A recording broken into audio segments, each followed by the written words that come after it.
বাংলাদেশ ছাত্রলীগকে অনতিবিলম্বে এই সপ্তাহের মধ্যে একটি সন্ত্রাসী সংগঠন ঘোষণা করে বেআইনি ঘোষণা করতে হবে, নিষিদ্ধ করতে হবে।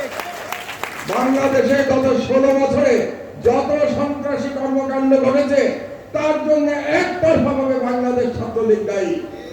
আর এই যে ছাত্র জনতার বিপ্লবে হাজার হাজার ছেলে মেয়েকে হত্যা করা হয়েছে, আবু সাইদকে হত্যা করা হয়েছে, মুগ্ধকে হত্যা করা হয়েছে, এই হত্যাকারীর মধ্যে পুলিশ ছিল এবং ছাত্রলীগের গুন্ডা বাহিনী ছিল। কাজেই ছাত্রলীগকে আমরা এই অনুষ্ঠান থেকে, আমার দেশ পরিবারের পক্ষ থেকে এবং সাংবাদিক সমাজের পক্ষ থেকে এই সরকারকে আমরা 7 দিনের আলটিমেটাম দিচ্ছি।